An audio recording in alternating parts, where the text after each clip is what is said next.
the radio waves as we begin to burn it up.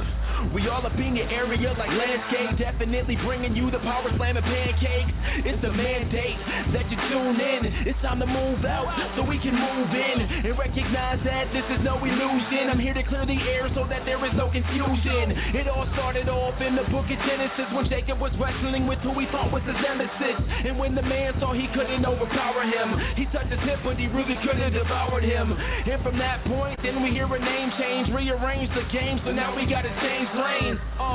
So I'm here to let you know it's time to listen to the Pancake and Power Slam show. Let's go! Turn it up, turn it up. It's the Pancake and Power Slam. Turn it up, turn it up. It's the Pancake and Power Slam. Turn it up, turn it up. It's the Pancake and Power Slam show. Turn it up, turn it up. It's the Pancake and Power Slam. Turn it up, turn it up. It's the Pancake and Power Slam. Turn it up, turn it up. It's the Pancake and Power Slam show. Turn it up.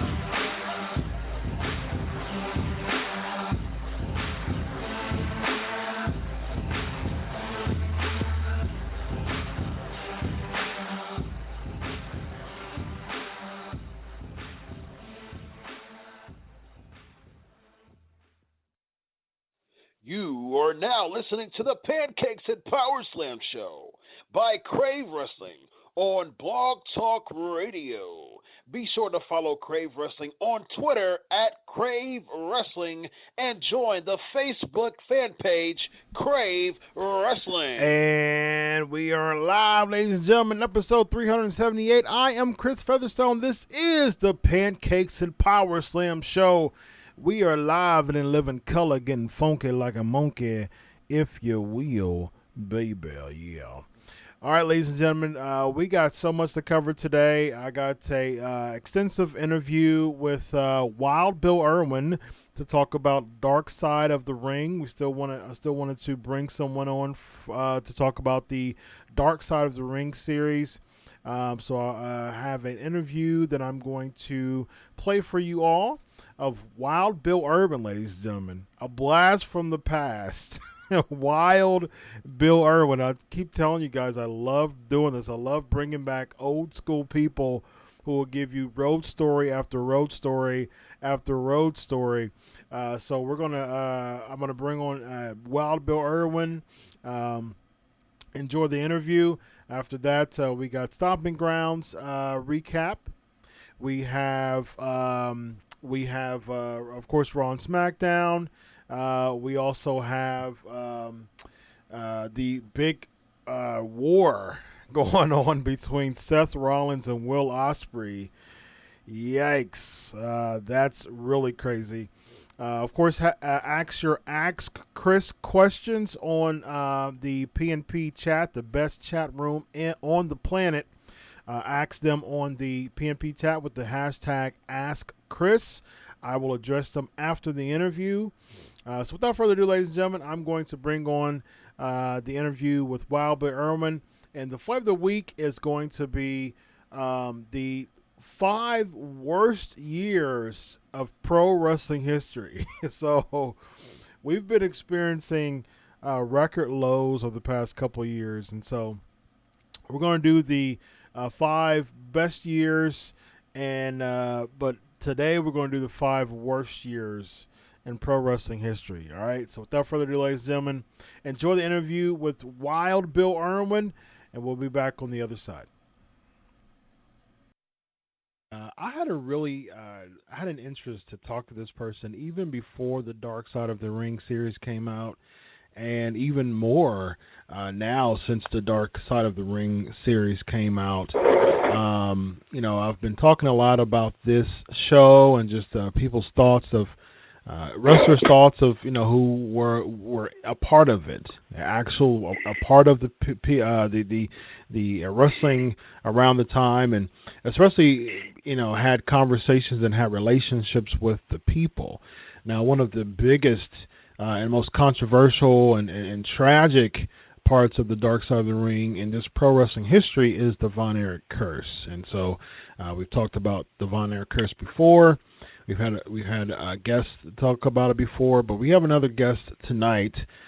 He's had experience in NWA. He's had experience in World Class, Global Wrestling Federation, and of course the WWE. Without further ado, ladies and gentlemen, I bring on the show tonight Wild Bill Irwin. How are you tonight, sir? All right. How are you doing? I'm doing fantastic, man. It's great to have you on the show tonight. Well, thank you for having me. You know, I'm sitting up here in northern Minnesota. Finally got some sunny days and some heat, and the grass is growing. You got to mow, and you got to be doing your outdoor stuff. So yeah, I'm doing good. Absolutely awesome. So what does Bill Irwin do nowadays? I know that you've been away from the wrestling business for quite some time now, and what do you do? Well, what I do now is I drive charter buses. Oh, nice. Big charter buses for athletic teams, for, high school sports, college sports, pro sports, all that kind of stuff. And basically, if some little old ladies just want to go to the casino and they rent the charter bus, they might get Wild Bill. Nice. That seems like a pretty cool job, especially. Well, it's so much just like being on the road. I've been on the road since 1977, and always every day you're running somewhere, going someplace. But now I don't got to get beat up and take bumps. I just got to drive them there and turn around and come back. Right. So you're very, very familiar. Over 40 years of being on the road, so I'm sure you know town to town like the back of your hand, and now you do it without, like you said, without taking bumps, so you don't have to worry about I don't got to get beat up anymore. Right. Exactly. I got to get beat up. Right. So let's talk about your time in wrestling. I know that just from a historical standpoint, just from a career perspective standpoint, a lot of people know who Bill Irwin is. My interest is just from your particular perspective, your particular opinion, what part of your wrestling career, of course, the NWA territories, world class in the 80s, global in the 90s, WWE in the mid 90s. What is your favorite part of your pro wrestling career and why? Oh God, I don't know. I really enjoy, there's probably 2 or 3 different times, but I really enjoyed when I first went into Atlanta. When I first broke in, would have been, I think it's the beginning of 78. Tommy Rich was there, Sergeant Jacques Goulet was just coming out of Atlanta. Ole was getting into the book where they still worked down at the old roller skating rink. That was where the office was. That there for that about 9 months I ran with Tommy Rich and Tony Atlas and all these people. And we were all young. We all had a really good time. It was a very good time. I mean, and you learned a lot because Ole worked, you worked about 10 times a week. You worked twice on Saturday, twice on Sunday, on the weekends. Sometimes 3 times on Saturday because you might do the morning TV. You go to Columbus at midday, and then you do a night show. So you do about 3 times a day. Yeah. So you were learning and running the roads with, Tommy and I. I'm actually a little older than Tommy, but we were good friends back then, still are, and. We had a lot of running. The Freebirds were there. God, I can't even think. There was the Kelly twins. I don't even know if you know who the Kelly twins were. There was just a lot of people there, and it was a really good time. For me at that time. And then I don't know. I guess if I was to try to qualify, where's the next best time? God, there was a lot of good times. Places that I remember, Kansas City's where I met Brody. Then I went to Japan with Brody and all those times, and those were fun. And, I was up in Calgary with Davey Boy Smith and Dynamite Kid when they were, who everybody knows who as the British Bulldogs. They were up there, and, of course, all the Hearts were there. And, that was crazy. But then I went down into Texas, and like I said, Texas, I that's one of the places, you usually in those days, you didn't stay anywhere that long. You were on the road, all the time. And I've moved as many as 8 times in a year. Wow. Because you're just jumping, jumping. You move in the back of your car. You ain't got furniture. You just got clothes. Yeah. But once I went into it, down into to Kansas City, into Texas, with Gary Hart and all of that and the Von Erichs, and it was starting to get hot down there. And then the Freebirds came in and that kind of stuff. And, I spent like 3 years there. Yeah. And so, I was about the same age as David. Kerry's a little bit younger. Kevin's a little bit older, Mm-hmm. Mike was younger, and so was Chris. Yeah. So it was like, all those guys were all about the same age. We all got along. We had fun. And, Gary was good at what the booking of it all. Had Kabuki and brought in the other guys, from Japan. So it was that was another learning territory for 3 years where they started. They liked, it's very political. Any sport is political. Mm-hmm. If they don't like you, you're not gonna play. Mm-hmm. Period. I don't care what sport you want to talk about. It's political. If they don't like you, or if you piss people off in the locker room, or they just, you're not gonna play. Why? Because you piss people off in the locker room. They don't like you. You're not playing. Get out of here. Go find another team. Now, did you experience that at all? Because I know you were in Continental, you were in Georgia Championship Wrestling, World Class. Were you? This is late 70s, early 80s. Was there a particular promotion that you work with that you felt like you were that you weren't utilized to your potential? Oh Lord, not. Geez.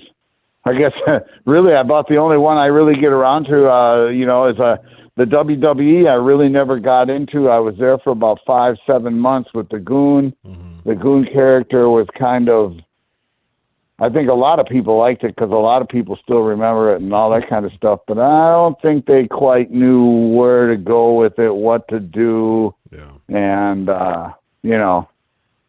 and so I think it just kind of, it kind of fizzled. But do I think they disliked me? No. If they disliked me with it, they'd have never brought me in. Mm-hmm. So.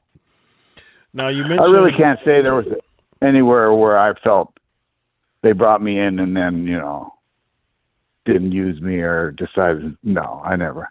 Got it. Uh-uh. Now you mentioned working with Brody in Kansas City. Well, working with Brody and then the Von Erichs in Texas, and also Hart in Calgary for Stampede.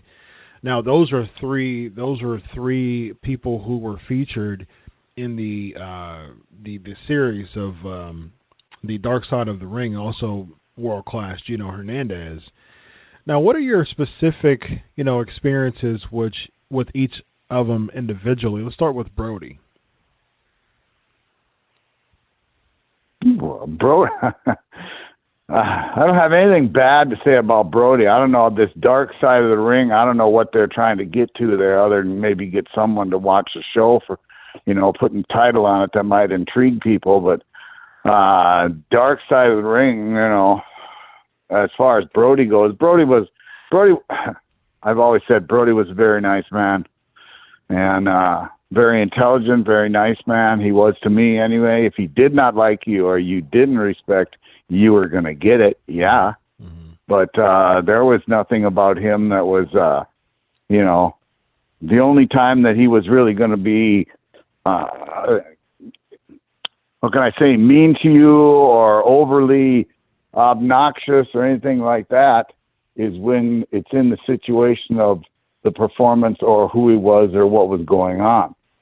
In everyday life,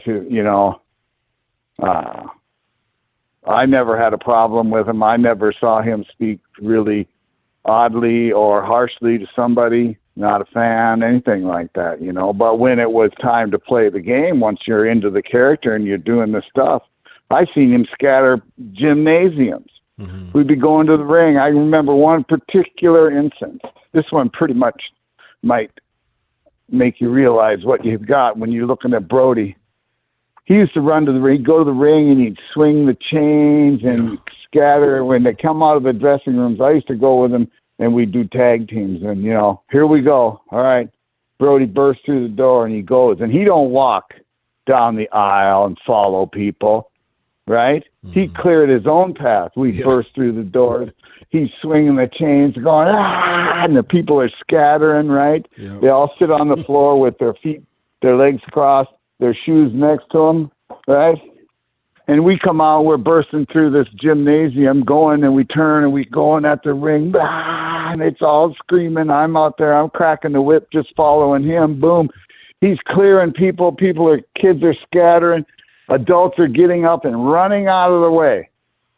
And dead in the middle on our way to the ring is a little old Japanese lady, had to be 100. Mm-hmm. And she's looking big-eyed. All the people are just scattered and left her, and they're all like, ah! Brody's storming right at her. Ah! He went right around her, never touched her, never winked, never even blinked, and went right on to the ring, and I followed right on around him. Didn't touch her, didn't nothing. Left her completely alone, and she just kind of sat there and looked at him like, oh, my God.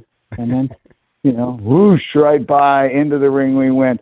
But that was him. He would no more. He'd have beat you up if he'd have touched that lady. Yeah, for sure. He'd have beat the dog shit out of me if I'd have bumped into that lady, or if I'd have made the mistake of, you know, not realizing go around.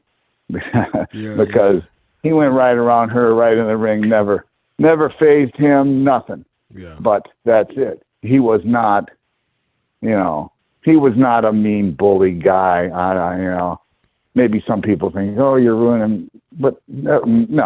Mm-hmm. No, he was a very intelligent guy. I liked him. I always did. I met him in Kansas City with Brian St. John. I don't know. You probably don't know who Brian St. John is because he was gone a long time ago. Mm-hmm. But he's not gone, but he quit the industry. You know, and so, yeah, Brody, loved him. Now, had nothing but good things to say about him. How familiar are you with the conflict that he had with Jose Gonzalez? You know, that thing down in Puerto Rico, mm-hmm. right? Yep. All I know is what I've been told, and I've sat and talked with Tony Atlas on it. He's told me the whole 9 yards, what he saw, and all of that kind of stuff. So I really know nothing firsthand. I wasn't there. All I could do is repeat what someone might have told me, and I might be getting it wrong. You know, mm-hmm. I know that the only thing I was told really that I know is, I don't even know it, I was just told, is that, you know, he was kind of getting into the office down there, and I don't know, I think maybe there was some things going a different direction that he wanted, and, you know, he maybe wanted out. I don't know. Mm-hmm. Yeah. So I really do not know because, again, I wasn't there. Yeah. You know. Now, you do have firsthand experience working with the Von Erichs when you were in World Class. Yeah. What's your experience working with the Von Erichs? Well, the Von Erichs were really great. They were really, I went in with, you know, I think Scott, my older brother, got me in through Gary Hart, and I went down. I started working down there. I went in as Bill Irwin in you know, wrestling tights and boots. And I knew, you know, basically David's age and really hadn't met him that much. But when we did meet, you know, he's a tall, red-headed goofball just like me, right? We were about the same. So we've hit it off, Kerry and Kevin and all the kids. I got along really well with them because I was really basically the same age, mm-hmm. right? So when we ran the roads, we did the same things. And so when I went in there, I'd go to the ring and, you know, work my Wild Bill or the style I was working. And Bronco Lubitsch said, you know, oh, God, he's so crazy in the ring. We should come up with a name for him. And I don't know, somebody came up with, well, what about Wild Bill? And boom, that was it, Wild Bill. And when Wild Bill becomes your name, that's when you segued off into, I started kind of going to the Western theme with the whips and the ropes and the bags and the boots and the stuff like that. Yeah. So I got all that from Fritz Von Erich and Bronco Lubitsch and working down there. Wow. And you also, you also teamed up with another big man in world class, Bundy, right? You had the tag titles together in NWA. Yeah, you know, Bundy, Gary Hart, if I'm remembering right, brought Bundy or saw Bundy up when he first broke in, and he brought him down there. He brought him into Dallas. Yeah. And the first guy Bundy's working with is me. I'm in there. I think I'm the, I think I was what do you call it? TV. I was a TV champ, mm-hmm. you know. And what they did was they brought Bundy in. They sat him out in the crowd, and of course Bundy would run his mouth at me, being, "Oh, I'm a tough guy," you know, just being the kind of a baby face in the audience, antagonist to me. And then as it went along, obviously, you know, he says, well, and we finally, you know, get in the ring. I think one time I was leaving the ring and had some blood on me, and I took my hand, I wiped my forehead, and I looked at him, and I wiped my hand on his shirt and walked away. And then, you know, eventually he got in the ring. We had all kinds of matches, you know. And that's how he was brought into Texas. Yeah, yeah. And then after a while they switched him heel, and then it came around and we worked together. But I worked against him too. So. Yeah. Now, when you two were teaming together, you guys faced Kerry and Kevin, you know, a number of times. Now, how was it working with Kerry and Kevin? I know that Kevin was just, you know, the ultimate acrobat, you know, bare feet. And Kevin and Kerry was just, you know, a big ball of charisma. Now, backstage, you know, how was it working with the Von Erich boys? It was easy. I don't know. There wasn't, you know. That's where the thing was. They trusted me. They knew I knew what I was doing, so we didn't have to worry too much. Mm-hmm. I knew that, you know, I knew Kevin was going to always make sure there's a comeback and they're going to get those. Kerry was easy to work with him, you know, go back and forth. You could get some heat on him and, you know, you'd give him the comeback. Kevin was one more that you'd get some heat on him, but he was always trying to fight back a little bit. Well, wait a minute, Kevin, just wait a minute. Always, you know, kind of fighting back like you could almost feel him hearing his dad say, no, come on, you can't be down, whatever, you know. Yeah. But no, I had no problem working with any of them. Kevin was, like I said, just a little bit more of a ball of fire. You kind of had to stay on top of him more to keep him down. You know what I mean? You couldn't give him a bump and think he's going to lay there for a couple minutes while you go sashaying with the crowd out there, you know, yelling obscenities or some stupid thing like that. Because he's not. He's going to lay there for a second and he's going to be coming back up. So you had to stay on him. Mm-hmm. Kerry might, you know, go on with the cell a little bit longer. But either one of them, they were both great in the ring. Mm-hmm.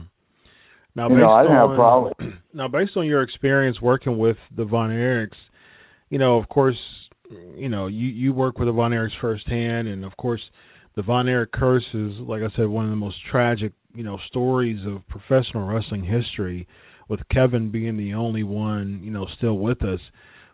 Yeah. Based on your experience of this, of just, you know, communicating with the Von Erichs, I mean, why do you think that their paths led that way? I mean, of course, you travel with David. Of course, you understand, you know, exactly. There's different theories as far as David of why, you know, he had his stomach issues. You know, Chris, Kerry, and Mike, you know, committing suicide. Based on your experience with the Von Erichs, why do you think just it ended so tragically for them? Well, that's a double-edged sword there, I think one of the reasons is basically they were Fritz's kids. He was a big wig in the area, big money, lived up in Lake Dallas. They were famous throughout the town, right? They had the money and the power, and I don't know how much real power, but they were famous, even in high school and stuff. Yeah. You know what I mean? Mm-hmm. Oh, God, the stories I've heard was, I hate to speak ill of anybody, but Mrs. Von Erich, when she was young, I think I've heard stories that, she would have to slip them one of Mommy's little pills just to calm them down, what were they called? Valiums back in the day, way back. I don't know this. That's what I'm saying. It's kind of a double-edged sword for you to ask me these questions and for me to try and explain what I think, because I don't really, But anyway, my point is that in the long run, not that they were spoiled brats, because they really weren't, but did they really have to work for everything they got? Well, not that hard, right? Kerry went to the top pretty easy. David went to the top because he was the best one in the ring and the one that had the brains for the business. Kevin, well, he went there because he was the oldest one. There was one older that died really early. Yeah. And then, Kevin's Kevin. He married his wife early, and, he was kind of a hippie in the years, before everything got going. But, Kevin was fine. And then just what really brought him to a downfall, I can't understand the suicidal part of it. I know what happened with Kerry. Kerry got into a little bit of the, got himself in trouble a couple of times and then got busted again. He thought he was going to jail and he thought it was over. So he ended it, which was sad because he wouldn't have gone. Even if he did go, he'd have lived through it. You know what I mean? Yeah. Then you go to Mike. Well, Mike was out partying a whole weekend or something. Again, might have been doing things they shouldn't be, but again, I wasn't with him. I don't know, but these are the stories that was told. And then he went in to have his shoulder done, right? Like the next day, after partying hard for a couple of days. And then I go in there, and what happens is he comes up with that toxic shock or something. And so he almost dies from a shoulder operation, right? Yep. And when he comes back, well, he's not the same. Right. He's not the same guy. You know what I mean? Yeah. He just wasn't. And he was kind of reserved and quiet. He just wasn't the same kid when he came back after the toxic shock. And after that, I don't know, what possessed him to, zip himself up in a sleeping bag and take a bunch of Quaaludes under a bush in one of the parks. I don't know. I couldn't tell you that. No. Other than maybe he was depressed and, never recovered from the toxic shock. I cannot speak to, why that. I know Chris, I worked with Chris a little bit. He was getting into the business. Chris's problem, he was small. He had asthma. He never grew like the other boys. He didn't get big. He always he would have loved to have been able to get into wrestling, but he wasn't big enough, really. I mean, sure, you can be small and be in, but I mean, he was fairly small. So, he wanted in. It wasn't working that well. And again, why would you take a 9 mil to your head? I don't know. Yeah, it seemed like there was so much pressure with Chris. Like, it just seems like it was really large shoes to fill. And he wanted to fill them. Yeah. He wanted, that's what he wanted. He wanted to fill those shoes, but he physically couldn't. Yeah, exactly. And so he was like, stuck, I guess. I don't know what to say, Wow. Well, my last question for you, Bill, is you mentioned the Goon, and I definitely want to talk about that real quick. Just who was the mastermind behind the Goon? Of course, like I said, you've well established before you got to WWE. You've been wrestling for almost 20 years before you went to the WWE. Where did the Goon come from? Who came up with the idea? How did that happen? This was all around 95, 94, 95. Mm-hmm. And I'm in Texas. The Texas end of the world is kind of calming down. New York is taking off. Everybody's running to New York. And of course, I want to go, right? And this is right after your time at Global, right? What's that? This is right after your time at Global, right? Pretty much, yeah, And Bruce Pritchard's out there running, or doing a lot of the booking and the talent and that kind of stuff. And Bruce and I were friends and speaking, and so I was calling him trying to get in. And finally one day he says, "Well, what would you do if you got here? Well, I mean, what are you thinking?" And really, I wasn't thinking nothing. I'm just thinking, just try to get in there and start work and go from somewhere. But I just instantly on the phone with him, I'm going, well, you've had every other sports person come through, baseball players, football players, all this kind of stuff, but you've never had a hockey player. I said, and I played hockey in college, and that's what I left from college, hockey, down to Charlotte and started down there with Scott and then started running. And he went, "Oh, that's interesting. Well, what are you thinking?" And again, I'm just going, now that he's asking me, I'm coming up with stuff. And this was the time when, there's all kinds of character gimmicks and different stuff. And I says, well, we could take the hockey player and he could be, kicked out of all the leagues for beating up the superstars and all that kind of stuff. Because during that time, that was when Gretzky was still really big. And, some of those, but nobody touched Gretzky, but they beat up Bobby Orr and, things like that. You see it anyway. So I told him, I says, I've been thrown out of all the leagues and I can come in. I tell you what, I could wrestle in just like hockey gear. Because if I can go out and skate for an hour and run into the boards, fall down, get up, go here, go there, I can wrestle 20 minutes in that gear. Yeah. And so he goes, oh. So, and then of course and then I think he kind of took that idea and went and talked to Vince, and Vince came up with the name, the Goon. Right? And they came back and said, yeah, Vince liked it. He wants to call you the Goon. And I said, well, okay. He goes, well, now what are you gonna wrestle in that? What are you gonna use for boots? I says, well, we'll get some skates. We'll take off the toques and the blades, right? And we'll put that crepe sole on. We'll taper it down so it looks like it comes down to a skate. Yeah. And I'll go in those. Oh. So out I went one day, and they bought all the stuff, and we went and bought skates. And then they sent the skates to the shoemaker and had it made. And I still have them. Wow. And so, so then it was just into the ring, and I think, I had the elbow pads, pants, knee pads, everything.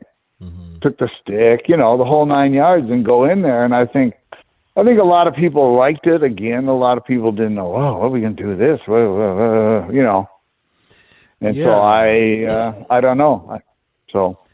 It just seems like, to as a fan, I remember as a fan at that time, it just seems like I remember you before you went to WWE, and it just seemed like the gimmick was kind of DOA, because I remember, I think you lost to Mark Marrow and Raw, and then you were feuding with Wyndham for a little bit, and I think Flash Funk, and I think The Undertaker beat you, and it just didn't seem like there was I think Jake,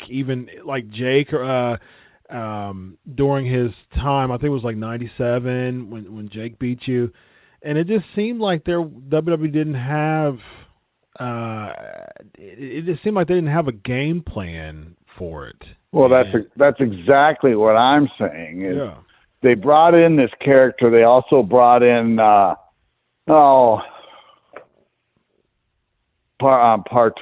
out of Alex Parto as the Pug or whatever. Yeah, yeah. They brought in Dirty White Boy as the plumber. Yeah, Tony. Right. Yep. They brought in what's his name, Davis or something, but they brought him in as an Italian mafia guy, right? Mm. They were all character gimmicks. Yep. That I think they thought they were thinking let's try character gimmicks again, and when they did, they didn't know how to book it or run it. Yeah. You know, the ideas of what to do with the guys. They didn't have somebody with the ability to go there and think of, wow, what can we do? You know, I tried to tell them stuff when, like right now, this time of year, the Stanley Cup is coming on, and, it started, right? Well, when I was there with the Goon, the Stanley Cup was starting. I says, geez, go play off the Stanley Cup, and, I'm going crazy or whatever. Yeah. So I just think, they brought him in, and then I don't think, and none of the guys of the 5 or whatever there was that they brought in at that time got over. None of them. Yeah, so. That's unfortunate. I think you're right as far as it just seemed like there was just an oversaturation of kind of like extreme characters, and it just didn't seem like they really had a direction for really any of them. Yeah. No. Yeah. So you came back in 2001 for the Gimmick Battle Royal. Yeah. Who came up with? Did Pritchard give you a call about that too? Yeah, they just called me back for that. When they're going to have the Gimmick Battle Royal, well, you got to have the Goon. I mean, what bigger gimmick is there, right? Jesus Christ, you got. And the kids all like the Goon, the character, that kind of stuff. I think it probably could have maybe if you'd have switched them babyface, but ifs and buts were gin and nuts. What can you say? You had the opportunity, you were there, you had some fun with it. Yeah. I'm not complaining. How was it coming back? 3 years later for that? And a lot of people. Myself included, would say that WrestleMania 17 is the greatest WrestleMania of all time, and you had a chance to be a part of that. I mean, of course, the Gimmick Battle Royal was, it was comedy. It was the comedy portion of the night, but comedy. Yeah, a little comic relief between the beginning and the end of the show. Yeah. Yeah, but you still had a chance to be a part of it, so. That's definitely something you can put on your resume for sure. So, Bill, it's been a pleasure, man. I appreciate you talking on the phone with me, and I really appreciate your time. It's I know that you're living life outside of WWE, and you don't do many interviews, and so I feel privileged myself that I had an opportunity to interview you. Well, thank you. I guess. If people are asking, I usually I'll answer their questions. Yeah. Can they find you anywhere, social media or anything? What's that? Can they find you? Can they find you anywhere on social media or anything? Oh, I have a Facebook page. It's just under Wild Bill Irwin. Okay. But right. Am I a big poster? Not at all. If you wanted to get in touch with me, you could go that way. All right. So I'm up here in northern Minnesota. I'm getting too old to stay up here. I'm looking to head back south. So maybe if somebody in the south is booking and they want an old timer to come along and crack a whip and scare people or sign autographs, I'm available because I need to get out of this cold weather, for Christ's sake. up here in northern Minnesota. Well, I'm in Ohio, so it's it gets hot and cold here too. So we enjoy our seasons for real too. So I agree. Yeah. So I love Ohio though. I don't see myself ever leaving Ohio because I appreciate the change in seasons. Like I know people in Florida. I've been to Florida before, and I can't ever see myself moving to Florida. I like 60-degree weather. No, it's just too hot. Yeah, Florida's got a couple of problems. The heat's just one of them. But right, I'd love to go back south. I'd love to get back to Texas, back to even Colorado, something like that. Okay, got it.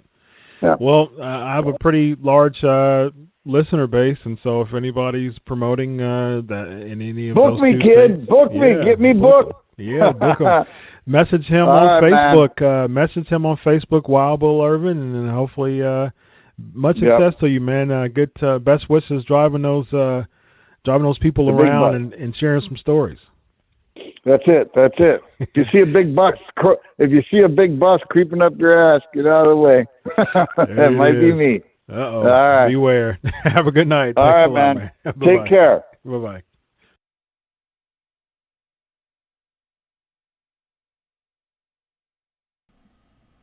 All right. Wild Bill Irwin, ladies and gentlemen. Yeah, Mo, that's funny because he slipped a couple times. All right, so let's jump right into it, ladies and gentlemen. I hope you all enjoyed the interview with Wild Bill Irwin, a blast from the past. Got some trivia questions for you. First one is, what stable did Savio Vega lead in WWE? What stable did Savio Vega lead in WWE? Before we get to the headlines, I want to give a shout out to the sponsor for tonight is the Rundown Wrestling Podcast. The Rundown Wrestling Podcast, they feature shows covering NXT, WWE, WCW, and soon AEW. They currently have shows reviewing WCW Nitro, every WrestleMania, as well as weekly shows covering NXT and the WWE product. They have many special episodes reviewing special events such as the Mae Young Classic, the WWE Sunday Night Heat, and other pay-per-views. All of their other episodes are available on rundownwrestling.com. That's rundownwrestling.com, RUNDOWN wrestling.com, as well as iTunes, Spotify, and Google Podcasts. They're currently running a hottest male talent tournament, and we'll also have a hottest independent female tournament in August. Once again, that's Rundown Wrestling Podcast, and the rundownwrestling.com is where to go for more information. All right, ladies and gentlemen, let's jump right into the headlines. Without further ado, what's going on, everybody? See that the PNP chat is lit. We got some newbies. Welcome to the PNP Nation. Thank you for your contribution. I'm excited about your contribution. As you know, this is a PG chat, PG show. And we're going to have a lot of fun as we do always. We got some Seth Rollins and Will Ospreay to talk about. Interesting. Let's. I think there's an Ask Chris question. Am I going to see Fighter Fest? Probably. I probably will. Let's see what else we have here with the Ask Chris questions. What's going on, everybody? All right. Los Boricuas is the correct answer. Good job. Yes, PG podcast. What's going on, Ryan? What's up, Lexi, Mo, and everybody in between? GHP is in the house. Evan's in the house. Kyle's in the house. Eli's in the house. Jose, Tammy, Lee, Kimbo, Jacob, Cody. What's up, everybody? It's good to have you on the PNP Nation tonight, as the Booker Man, Booker T would say. All right, without further ado, ladies and gentlemen, the co-host with the most, Evan Tech Proud, is in the house. Hey, yo. Hey, yo. It's survey time. It is. My man Bill slipped up. Yeah, right. The Pancakes and Powerslams Yep. podcast went from G to PG-13. Yes. My man Bill. That he did. Bill's a good dude, man. Yeah. Doing, yeah. Good. Cool peoples. Just watch the old. Had to stay awake, Monday Night Raw kind of still a little slumber from that. Yes. SmackDown didn't help. My allergies kicking my butt. So to watch me some old Ric Flair promos. Some old Ric Flair promos? Nice. Yes. Nice. Not with fatigue in my eye. Right. I looked at an old promo with Flair. Flair called Hogan, Thunder Lips. With the lips. You can't say lips. Thunder Lips. Thunder Lips. They call him like that. Nice. What a tear in my eye. This is the tear in my eye.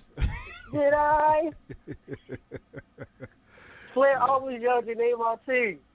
Hogan, Vader, Bret Hart, Sting, Wyndham,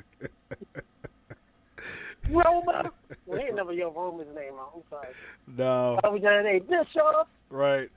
You can't Harley find Race, me. Nikita Koloff, Barry Windham, Magnum TA. One man gang.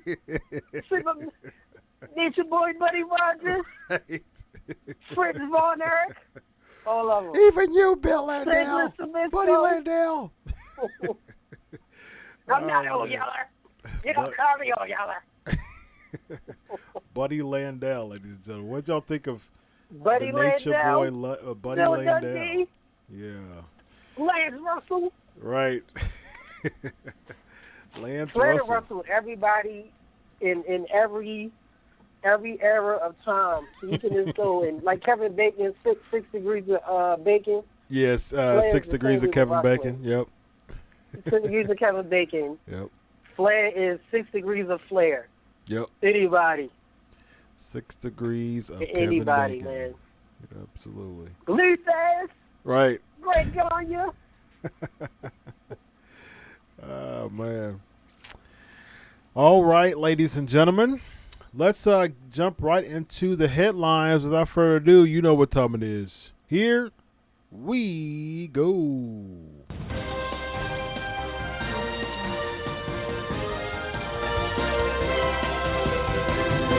All right, and as soon as the headline music ended, we got the Ask Chris question from Lexi. Of course, asking the best questions.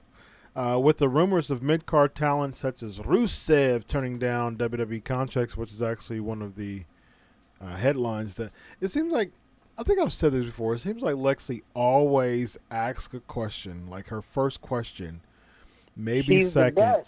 It's always addressing a headline. That's how good of a question asker Lexi is.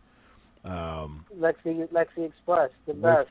With the rumors of mid-card talent such as Rusev turning down WWE contracts, do you really see AEW capitalizing on the unrest, or will wrestlers find themselves losing opportunities? Excellent question as always. Now here's the deal with that, and actually we'll just jump right into Rusev. We were going to talk about start with Rollins and Ospreay. We'll jump right into Rusev. So Rusev's contract's expiring in the fall. According to Meltzer, he asked for a leave of absence, and he's unhappy with the company, and WWE could possibly be freezing his contract because of that. As we saw with Luke Harper, they're freezing his contract until 2020, unfortunately. So they froze Neville's contract too. So WWE, very petty, sadly, A very petty move to freeze people's contracts because they're unhappy. How about if you have a list of people who are unhappy? Why don't you pay attention to a overwhelming majority of both fans and many wrestlers talk about how unhappy they are with the company and maybe make some changes. Perhaps. True. Here's the thing. AEW should avoid this like the plague. They should avoid trying to acquire every ex-WWE person. Yes, they still do get paid, Mo. Their contracts are frozen, but they do still get paid. But as we saw with Rhino, he didn't even want to renew his contract because he was unhappy. Like, he wasn't being used. So he said he'd rather get a huge cut and go out and wrestle in the indies and help indie stars than to stay with the WWE and not get booked. Cody said, I really don't mind him freezing contracts. If I sign my name on something agreeing to those terms, I expect to fulfill those terms. But here's, I can definitely see your point there, Cody, but here's the thing, and I say this all the time, and even Chris Jericho made reference of this. Listen, stop calling them independent contractors. Like if you have a contract, so here's the deal.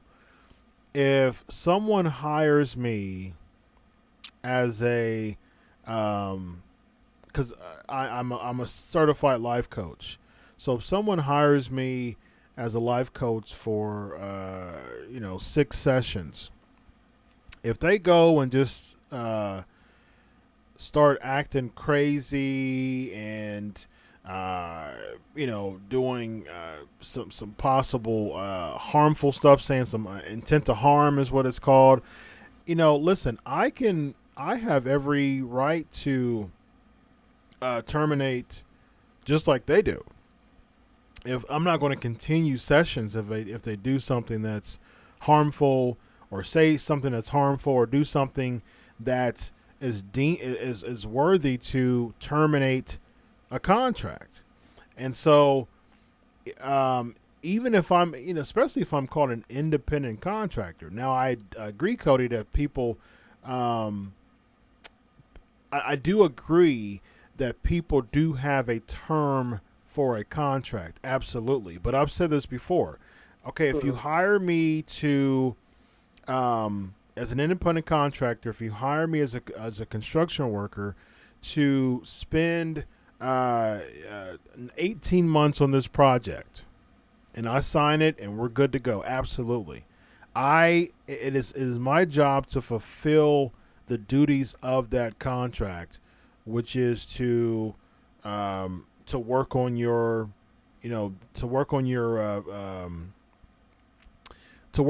project, to work on your house for 18 months. Now, here's the deal. Here's the perk as an independent contractor. Yes, I am doing work for WWE, their house, but I also have Ring of Honor's house over here too, that me, as an independent contractor, can go and sign another contract somewhere. And that's the perk of an independent contractor. I'm not exclusive to anyone, and if I'm working independently. So that's the thing about WWE.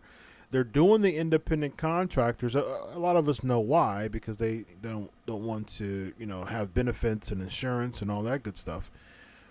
They're naming their employees, quote unquote employees, are called independent contractors. But I said this: if you're independent, allow them to be independent, because under the WWE, you can't tweet certain things, you can't say certain things, you can't do certain things, you can't act a certain way, you can't be on this interview, you have to clear everything in WWE before you get here, go here, say this, do that. That's not that's not acting, working independently. Now, if I do get hired to say, to work on this house, now this person is going to say, okay, I want you, if I'm an interior designer and someone says, okay, I want this room black. Now, if I paint it red, that's a breach on my end because I agreed to say I'm going to paint this black. But at the same time, I'm not agreeing to not go to somebody else's house to paint their wall black, to paint their wall red if they want their wall red. That's the independent contractor. So, don't call yourself an independent contractor if you're saying, okay, if you sign the dotted line, you can't say this, you can't do this. Everything has to be cleared through us. And I've talked to several current WWE stars on the phone and that I still have good relationships with. One of them's actually a champion right now in WWE. And talked on the phone, had a conversation, and they're like, man, everything needs to be clear with WWE as far as, having an actual interview now. And I'm like, oh, okay, I get it. I don't want to, compromise their job because, they're making a living and I'm all for that. But everything has to be cleared to the WWE. So, yeah, GSP, you have to start reading the fine point. Yeah, you're an independent contractor, but you're not. You are not independent, ladies and gentlemen. More Ask Chris questions. The leader says, what do you think about this? I think Seth Rollins and Becky should go heel and start them a stable. They can co-lead it. It should be called Seth and the Lynch Mob. No. See, the thing is, it's not necessarily about face or heel turns. It's about booking the baby face and the heel correctly. So that's the thing. It's not because people, we've gotten so conditioned to believe that, oh, that person should just turn face. Oh, that person should just turn heel. Let's think about this for a second. Hulk Hogan was the biggest baby face for 10 years before he turned heel. And he was heel from 96 to August of 99 is when Shivani did the Hulk Hogan, he's back. Yeah. That's I think that was August of 99. Turns babyface. I think it was an episode of Nitro 1999. Of course. Yeah, it was Nitro 99. I think it was 99. Yeah, I think it was 99. I'm almost positive it was 99. It was 99. Yeah, because they did a finger polka doom in 99. Yeah, it was 99. Yep, 99. August of 99 episode in Monday Nitro. Yep. So he was babyface for. I mean, he was heel for. He was babyface for 10 years of his career. 10 solid 11 years. He was the biggest babyface for 11 years. And then he turned heel, made a big effect and an impact as a heel because he was babyface for 11 years. He was the biggest name in pro wrestling as a babyface for 11 years. Now, just imagine if he would have flip-flopped from babyface to heel within those 11 years. The 96 turn wouldn't be as it would be a fraction of what it has been over. Yeah, I mean, that's the biggest heel turn ever. Not because Hogan was flip-flopping from heel to face, but he was the top baby face for 11 years. He was the biggest name for 11 years. And so those are the things that, I mean, look at Ricky Steamboat. Ricky Steamboat was never a heel. Never Mysterio. A heel. Mysterio was a heel for a hiccup when he was with the Filthy Animals, but he's been, a career babyface. You know what I mean? So, it was still. You have to understand what your bread and butter is with the guy, with your guys. Like when Bret Hart turned heel in '97, he was such a huge babyface for so long. When he broke away from the Hart Foundation. He was heel for a long time, for a number of years, clawed and scratched his way up, Intercontinental Championship, 90-91 time, 92 won the World Championship, was a solid babyface for a long time. And then, 96 was, him and Michaels. And for a good solid 6-7 years, but, Bret Hart was a solid babyface.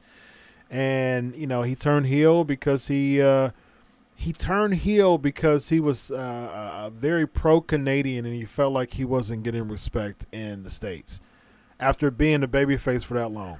Now, that's how you build characters. You don't just flip-flop everybody from face to heel because they're because they're getting boring. And that's the reason. And to be honest with you, this is one thing I will say about the WWE. This is one of the reasons why I'm really liking what they're doing with Kofi Kingston. I will give the WWE that. They're having him be like the champion's champion, winning matches, defying odds. He's being a pure babyface, and I appreciate that. But I think with Rusev, at this point, it's like AEW. I don't know if Rusev will be a good fit for AEW, perhaps New Japan, but for some reason I just don't see Rusev as a good fit for AEW. Because he's more gimmicky. He's more character. I mean, he's solid in the ring for sure, but I don't know. Just to me, Rusev, AEW just don't fit. And like I said, what AEW don't want to do is they don't just want to be like the new TNA or the new WCW, and just gather all of the ex-WWE guys and say, okay, we'll give you checks, and then they're in the same position as WWE, like, okay, you're upset because I don't know how to book you. We don't have time in this program to book you. And now everybody's upset again, but at a different place. So you have to be careful with that stuff. Yeah. Rusev is, just to clarify, Rusev didn't ask for time off. WWE sent him home. His contract does end in about the early part of the year. Him and Lana's contract is about 6 to 8 months apart from each other. Yeah, well, there's conflicting reports because Meltzer said that he did request some time off. So there's I got reports. this one. Yeah, I got this one within somebody and me. So Russo didn't really ask for time off. The WWE just sent him home. He's not happy. He did not sign the 5-year contract, so he didn't sign it. So we're gonna see what happens in the early game. And plus, AEW, they're looking for newer people. They're looking for youth. They're on a youth movement. Right. Rusev is good. Right. There is no point in bringing him to AEW. He would do well at RH. He would do well in New Japan, even at Impact. But I mean, and like you said, the whole Impact. I can see Impact. I can see Rusev in Impact. Yeah, Impact, New Japan, and like you said, the whole Riders and Becky thing. They don't need to be heel. No. It's hard to be heel when you have everyone, whatever his catchphrase means, burn what down? I don't know. But Suplex City, man. I keep telling you this, man. You're getting too young to forget that. You burned Suplex City to the ground. That's where Burn It Down came from. But no one knows that. Yeah, they do. Like that. We know it. What he said, the Burn It Down came from when he kept saying, when he was feuding with Lesnar.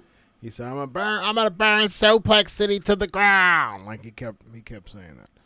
And so that's where that's where Burn It Down came from.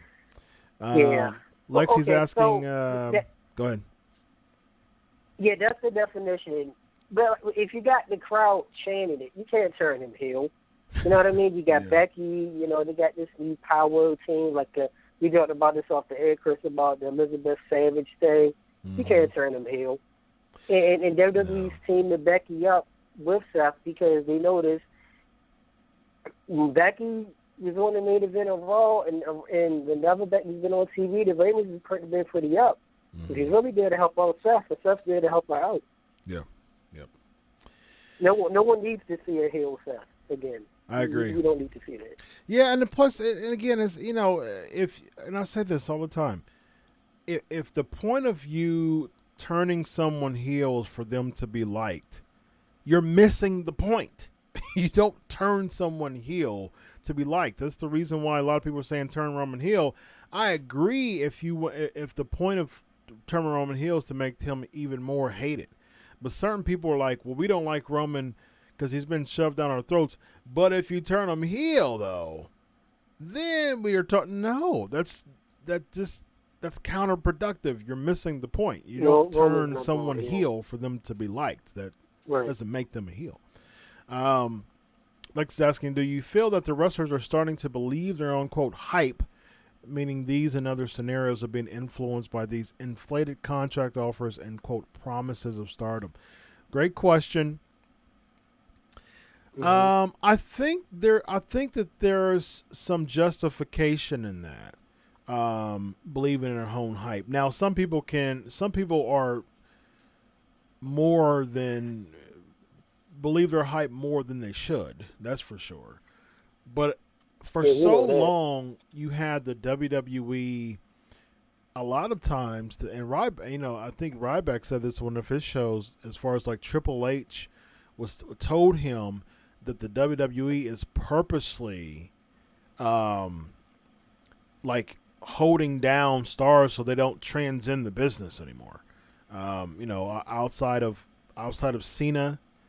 He was like seen as the last person to transcend the business, and they want to keep people in the WWE. That's what was said by him, and we see that. I mean, that's people.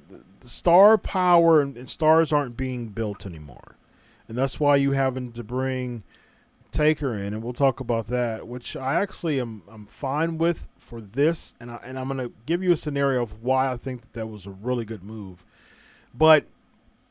Any other time, I keep saying, I'm lowering my standards because I'm still very clear that Taker should have retired at WrestleMania 28. I still am very clear about that.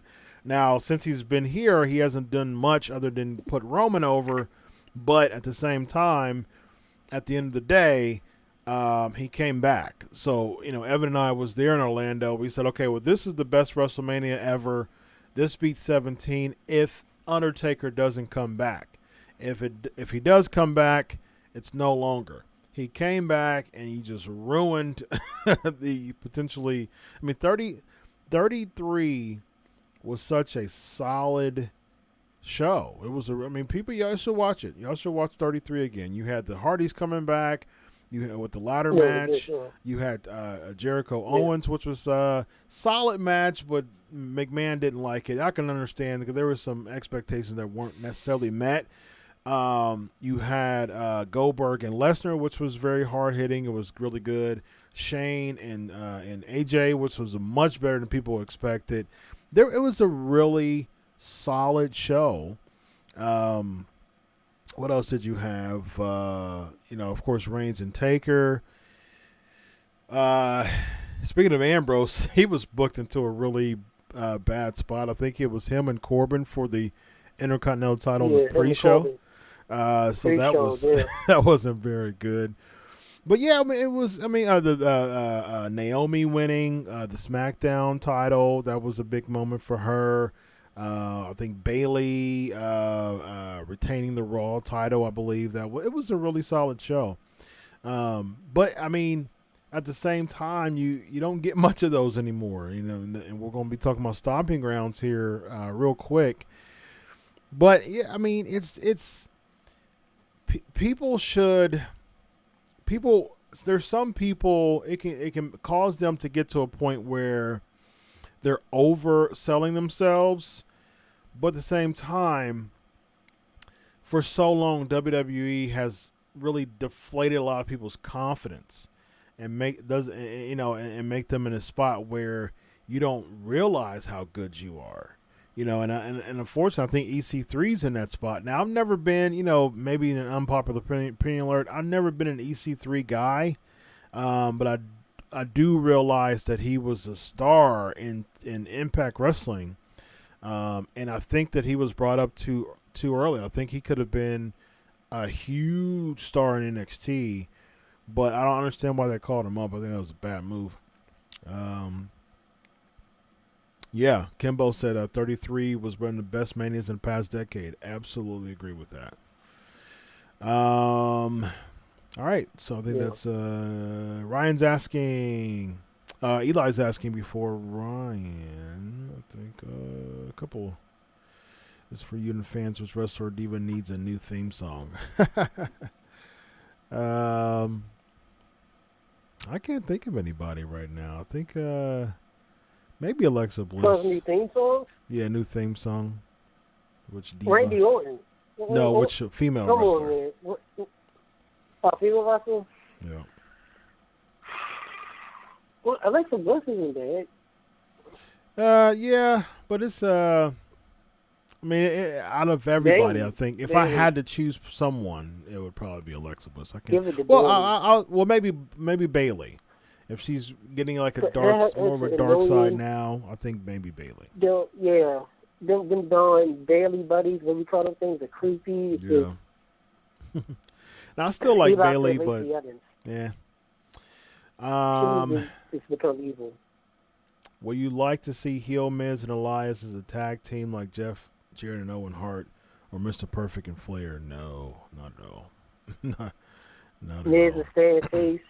Miz got his TV show. He got to be baby. They're going to keep Miz face for a while. Yeah, unfortunately, because I don't think it's leading him anywhere. Yeah, I like him better than Hale.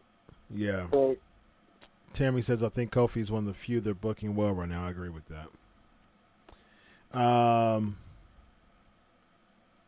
Eli's asking, which wrestler would you like to see in 205 Live or NXT UK who aren't being used on the main roster? I think Eric Young. Cruz. I think you put Eric Young on. I think you should reform Sanity in NXT UK. I think Nikki Cross should eventually go there too. They're kind of doing something with her, but eventually you go with her husband. I think that would be good. She looks weird. Yeah, she looks weird to me. She needs to be for group. This doesn't work being a single. Yeah, singles now. Ryan's asking, what do you think of a wrestler working for two or more wrestling organizations at the same time? How does that situation work as far as booking goes in terms of being contracted? Well, Cody Rhodes did that. He worked for Impact and ROH at the same time. Like, he was the definition of an independent contractor. So did the Hardys. Yeah, the Young Bucks. When they were with, they were with Impact and ROH too. So Omega did it. So yeah, I mean, and we're seeing it now. We're seeing people working for Impact, and like Booker T. Booker T's actually collabing with Impact with his company. I mean, he's a WWE Hall of Famer. Was just WWE was just on Stomping Grounds, the pre-show, and he's collabing with Impact Wrestling. You have Booker T does what he wants. I mean that's how it's supposed to be. I mean, you're an independent contractor, being an independent contractor. I mean, like you have New Japan working with Ring of Honor, working with NWA. You know what I mean? So that's independent. Like someone who can work in NWA, work in ROH, work in New Japan. That's how you make your money. All right, let me a few more for the sake of time. Kimbo's asking, what happened to no rematches for championships? Yeah, that was during the whole when they fired all the GMs and had the McMahons take over, which we haven't seen Stephanie McMahon. So, we don't need to see her. Or even Vince. But when they had them take over, they ditched the no rematches too. Like I said earlier, WWE makes no sense. It is not about, said this earlier in my show, and with the Insider, it's not about storylines, it's filler. All of this is filler to October. I mean, you got people that's getting downloaded into title matches. It's like Joe just download, now he's in the title match. How did he become number one contender again?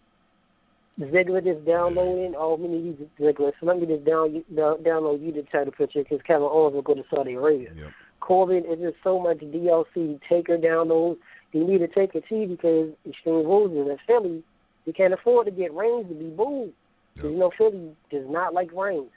Taker can take that heat off. There's so much stuff that's happening. It's like, what is going on? Who's booking these matches? Who's making sense? It's just, and AJ Styles can just tell you, I'll see you tomorrow. And that constitutes to making a match for the next night. Yeah. So it's so much stuff. It's like, what is going on? Yep. All right, so let's see. Lex is asking both Jericho and Moxley spoke of the monies they were being offered with AEW. Yet none of the reporting media outlets have focused it. Do you believe that this was the real reason for the move? No. I believe that well, Ambrose, he made it very clear that it wasn't a money thing because he was, he has been offered way more than. He's still getting paid well, but he was being offered way more in WWE, way more. He's still making a comfortable living for sure, but he's getting $4 million for 5 years. Yeah, so AEW. Yeah, so that's about 80,000. And he can wrestle indie dates. 800,000 a year. So but he was making over $1 million a year in WWE. So he made it clear that he was unhappy. He was unhappy with creative decision to talk about Roman Reigns during his leukemia battle. He didn't mind putting Nia over, but he knew that was a way to really kind of make him look bad on the way out. He didn't like the way that he was putting Nia Jax over. He didn't mind doing it, but he didn't like at all the context of it. So he was unhappy. Here's the thing: you really think Ambrose was getting paid $4 million for 5 years, and he gets to wrestle on the Indies, and he got paid a $500,000 signing bonus. So you really think Vince was going to give Ambrose $4 million a year? No, he got $4 million. Nope. He got $4 million over 5 years. Right. So that's $800,000 a year. So he got more money in WWE. That's for sure. But at the same time, he didn't care because what he was saying on the Jericho podcast is that he knew that he was being offered more money. Even when he resigned his contract, he said he didn't even look in his contract because he was so miserable. He didn't want to even stay there. He wanted to be free. Yeah. He said he feels like he's 18 again. So, all right, real quick. Michelle McCool endorses a bad Raw ratings tweet that a user put out, and she got pretty geeked about that, and the Twitter user did. But Michelle McCool's even on the tweet. Let me see the tweet. Let me read the tweet. The tweet said, WWE Raw ratings suck. You know what that means. And there's a button to push that says The Undertaker on it. And Michelle McCool liked it. So I think it's pretty clear about what people think about the WWE ratings. All right. Real quick, this is probably going to take some time. We don't have much time left. Just give me your grades on Stomping Ground. On my Crave Wrestling page, I had a big 3-hour either live reaction show on Crave Wrestling, which was actually taken down. But I have a copy of it if someone wants to. If someone who was a part of it, just give me your email and I'll send you it. The first 3 matches was an A. After like the Reigns match, this was like a D. I think I'm still solid on the C minus. Overall C minus. Yeah, C minus. Yeah, overall C minus. Yeah, because to me it was just a glorified Raw or SmackDown. Like a pay-per-view shouldn't feel like an episode of Raw or SmackDown. And I think the problem is these pay-per-views, they just feel like an extension of Raw and SmackDown. There's nothing different that, like, for instance, on Stomping Grounds, on Stomping Grounds, minus the steel cage match, because they don't have necessarily steel cage matches on Raw or SmackDown, very rarely. But other than that being a gimmick match, there is nothing. I thought Raw was actually better than Stomping Grounds. I think Raw was actually not too bad. But yeah, I'd C minus. It wasn't good. Ryan says B plus. Cody says D minus. The main event sucked. GHP B minus. Eli B minus. Kimbo C. Tammy says the main event was awful. GHP says B minus for consistent flow of the matches. The leader says B minus. All but right. Shout out to the heavy machinery though, Otis. Yeah, let's talk about how much Otis got over and how Daniel Bryan still stayed as a heel, even though he was in his hometown and he loved it. Yeah, they were still getting booed, but it was a good thing. I think the Ricochet move was really good, actually. I think that was really good. I think that, setting that up for him and AJ was good. I think there's some more to see with that. I can definitely see. We'll talk about Raw real quick. But let me address the interesting part, the Seth and Will Ospreay. So I just recently wrote an article about the complete timeline. So let's start off with May 28th. So that's when Moxley was on Jericho's podcast. And then, of course, that's been on the record as far as his gross frustrations with being in WWE. So on June 25th, Sports Illustrated interviewed Rollins, and he said quite a bit, but I'm gonna quote a little bit of it. First of all, he said, "You can only sit back and read people bashing something you love for so long and sit there and take it and try to take the high road, so to speak." So he said much more about Ambrose, but there's a couple paragraphs that I want to read. He says, "I think it's a little presumptuous of him to get on a podcast and talk down about the company that gave him such opportunities," and he referenced some of those. He did talk about how he was thankful for the time he spent here and the fact that he was able to learn, meet his wife, and all that good stuff. Then he goes on and says, "You need to take the first step, and that's looking in the mirror and asking yourself, did you do every single thing you possibly could to make yourself in your situation and what you want it to be? If the answer is yes, you did, then you can go somewhere else and complain. And if you feel good about it, and if that's where he's at mentally, then go right ahead. But if he hasn't done that and looked in the mirror and made that decision, maybe he should think about that. And that goes for any other disgruntled talent, past or present." So, that was actually posted today. And then back at right after, a little bit after Stomping Grounds,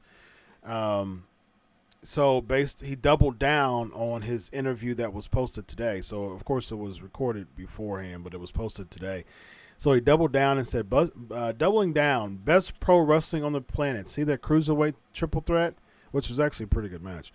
And that's just one night, one match amongst the many. Find anyone else alive who does what I do as well as I do, as often as I do it. You can't.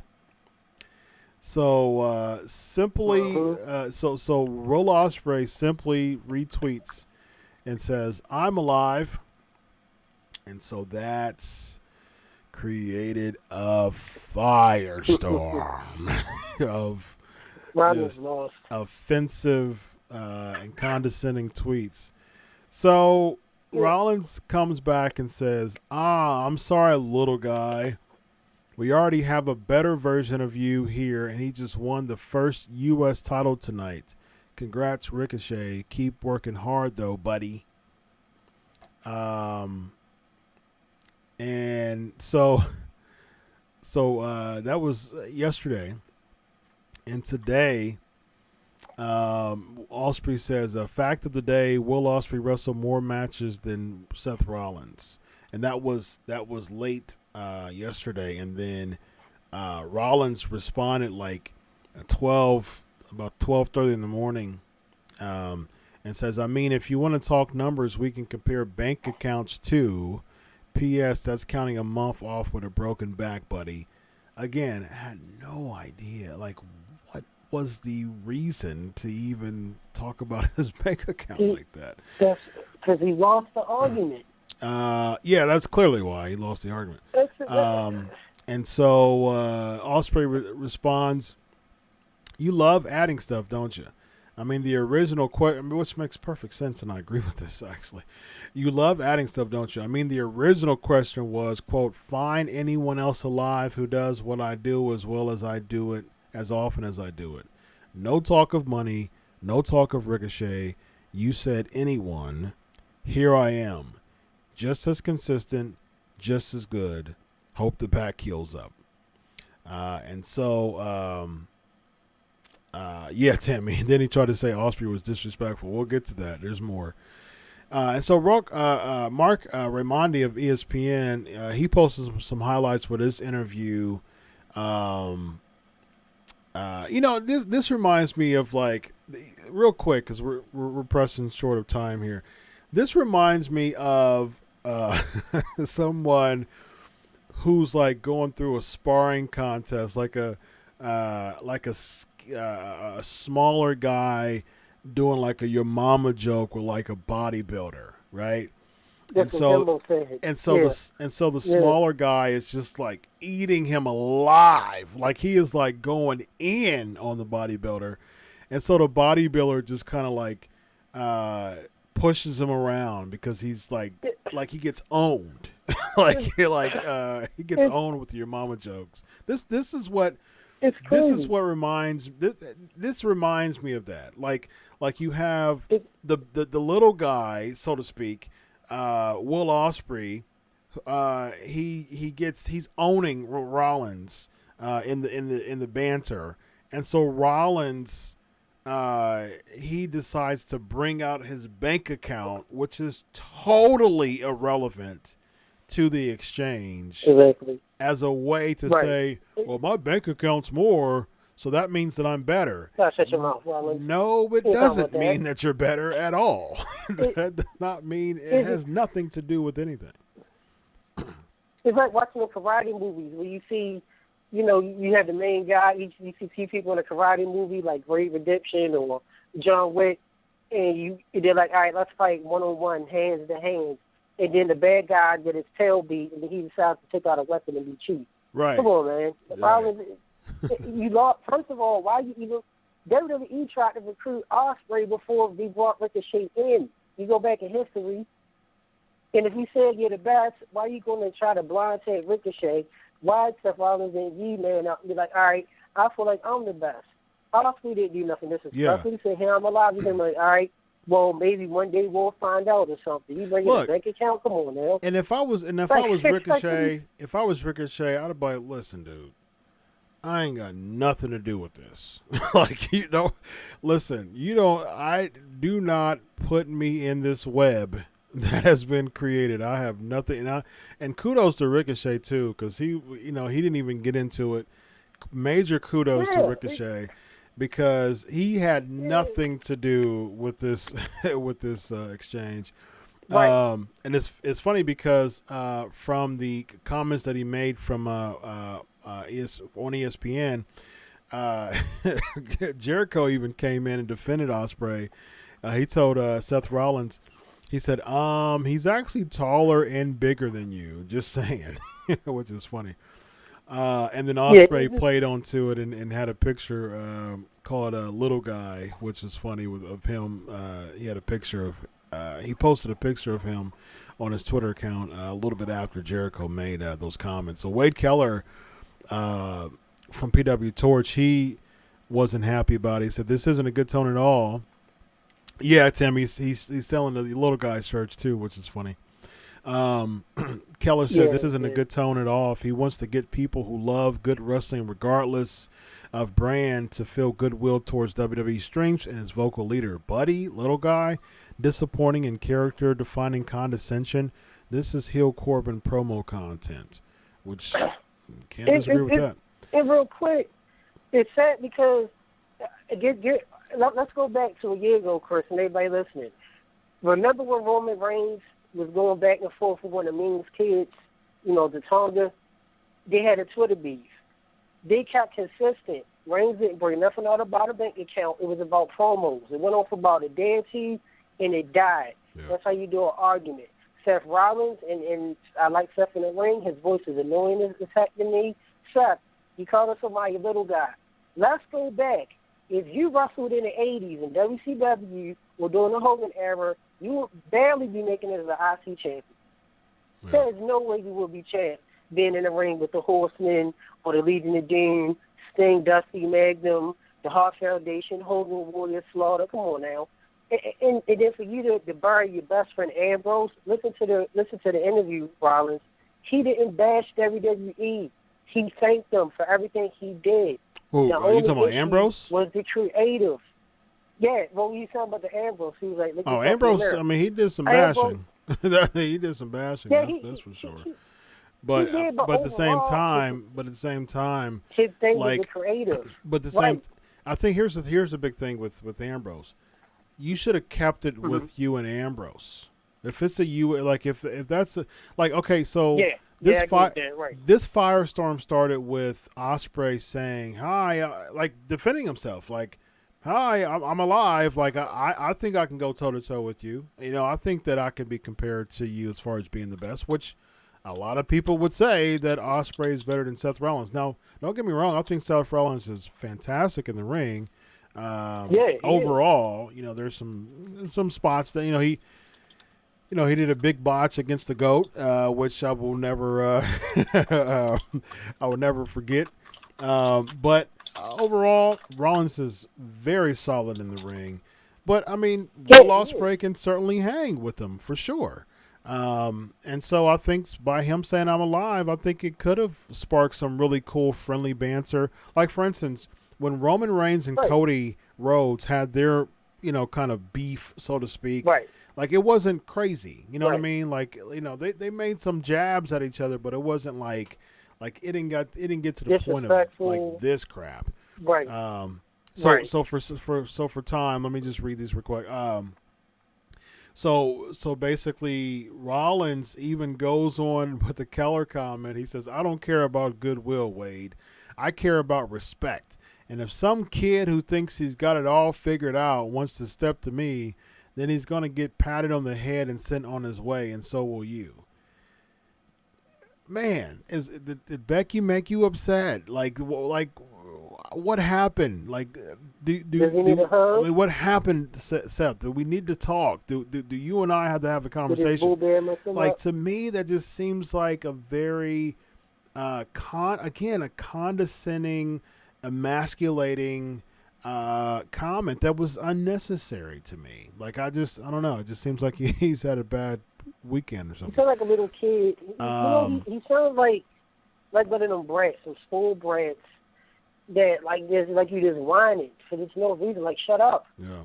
Like your world champ, you got your boo bag with you, and now it's like you coming at the Ambrose, and now you coming at the Ospreay, and now you calling people little guy and buddy and this kid. Come on, man. Like, And like Tammy said, nobody ever called Seth out. When he started in the Shield, he had the half-blown hair. Nobody did that to him.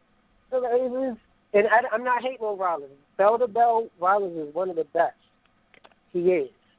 But I don't know, man. Yeah. Then Ospreay at the end says, "I just said I'm alive." Show of goodwill. Show of goodwill. Happily send your free T-shirt, boss. Extra small. slide into my DMs. Continuing to own Seth Rollins on Twitter. So yeah, very interesting and uncalled for firestorm. I would say mostly by Seth Rollins, honestly. All right, so we only have a few minutes left, so let's storm through the Raw and SmackDown grades. And so what do y'all think? Raw and SmackDown. Real quick, Evan, what will you give Raw and SmackDown?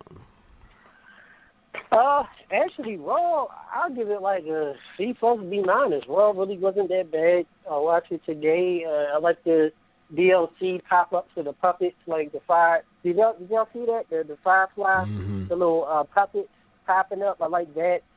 Take it, download them was actually cool. AJ beating Ricochet. And I mean, I thought Raw wasn't bad. Like I said, Raw was actually better than Stomping Ground. SmackDown. SmackDown was okay. I give it about a C plus. Yep. I mean, yeah, it wasn't a bad beat. Yeah, I say B minus for Raw. I think it wasn't as it didn't drag as much as typically. Usos and Revival was solid, and then the elimination match after that was solid too. I like the build with Strowman and Lashley. I like this tug of war arm wrestling. Like you're actually giving some time into some feud, which I like. I don't like the Lacey Corbin mixed tag. You've already beat them like 8 times. Why do they deserve another title shot? That was pointless. And then Joe attacking Kingston. You lost the U.S. title, but you get a WWE title shot. Okay. That didn't make sense logically. Styles and Ricochet. I see some potential there just because it seems like this could be a heel turn for AJ. So they're doing a slow burn. I'm all about slow burns. Like we're missing that in WWE. We're missing that in pro wrestling, specifically WWE. Slow burns. And I like of course Taker coming back. That was a good spot. And I like this because this. I don't know if this is going to happen. It could. I hope it does. I would be cool with this. I would be cool with actually Reigns doing most of the work. Taker comes in, cleans house. Somehow there's the screwy something. Maybe Elias comes out or something, and actually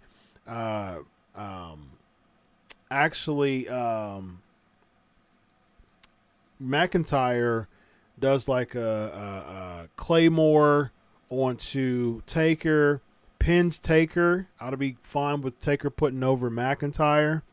And then that sets up for Taker McIntyre at 36. I think that would be a good setup for them too. I think Taker should win at WrestleMania, but I think that would still be a real big moment for McIntyre because he beat Taker, in a tag team match. So I think that would be a good setup. I don't think they'll do it, unfortunately, but I think it'll be a good setup. All right, and SmackDown, real quick. Only got a few minutes left. I think SmackDown was C, solid. I would say C, just a C.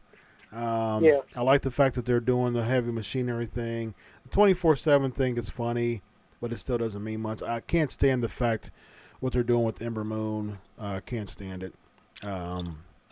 She got ton of potential. And yeah, I'm not a fan of that at all. And then we've seen, the match was good between Kingston and Ziggler, but we've seen that 83 Ziggler just keep losing. We've seen it 83 Little times. engine that could. All right, let's do the flavor of the week. We got a few minutes left. Let's do this. It is now time for the flavor of the week.